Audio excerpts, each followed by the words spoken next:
Esiet sveicināti ikdienas pārdomās, lai nāk tavs vārds. Vakar mēs runājām par to, ka laulības pārkāpšana nav tikai fiziska, bet tas viss sākās sirdī. Un kas ir sirds? Prāts, emocijas un griba. Tas nozīmē, bez fiziskas darbības mēs varam būt neusticami. Un šodien ejam tālāk. Mateja evaņģēlijas 5. nodaļa, 29. un 30. pants, kur Jēzus saka šos vārdus. Bet ja tava labā acs tevi apgrēcina, tad izrauj to un met prom. Jo tas tev labāk, ka viens no taviem locekļiem pazūd, nekā ja visa tava miesa top iemesta ellē. Un ja tava labā roka tevi apgrēcina, tad nocēr to un met prom, jo tas tev labāk, ka viens no taviem locekļiem pazūd, nekā ja visa tava miesa nāk ellē. Šajos divos pantos, man liekas, Jēzus ļoti skaidri pasaka: nogalini grēku, pirms tas ir nogalinājis tevi.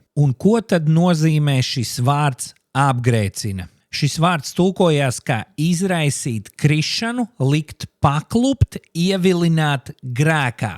Tas nav maziņš trauceklis, tās ir lamatas tavai dvēselē. Un es tev gribu uzdot jautājumu, kas ir tās lietas, kuras apgrēcina tevi? Kas ir tie instrumenti, kā velns var sagūstīt tavu prātu, emocijas un gribu? Un ja mēs gribam dzīvot brīvu dzīvi, mums nemitīgi ir jāpārbauda, kas ir tās lietas, caur kurām nāk apgrēcība mūsu dzīvēs. Un tad Jēzus saka, mums šīs lietas ir jāizrauj un jānocērt. Un šie vārdi nozīmē pilnībā izņemt un radikāli noņemt. Nevis censties kontrolēt, bet pilnībā izslēgt no savas dzīves. Un ja mēs būsim pavisam godīgi, mums nevajadzēs cirst nost ne roku, ne raut ārā aci. Pietiks ar to, ka mēs izdzēšam kādas no aplikācijām savos telefonos. Un atslēgas vārds izraut un nocirst, izdzēst, nevis iemācīties kontrolēt un spēlēties ar tām, bet gan nocirst un izraut. Un Jēzus šeit diezgan skaidri pasaka, grēks nav tā lieta, ar kuru spēlēties. Ja kaut kas tevi ved prom no Dieva, samaitā tavu domāšanu, grauj tavu ģimeni, tās lietas ir radikāli jāizņem ārā no savas dzīves. Mēs varam teikt, ka kompromiss šodien nodrošina verdzību rītdien. Un būsim godīgi, mums katram ir savas lietas, kas mūs apgrēcina un liek mums krist. Un mēs jau esam mācījušies tās kontrolēt.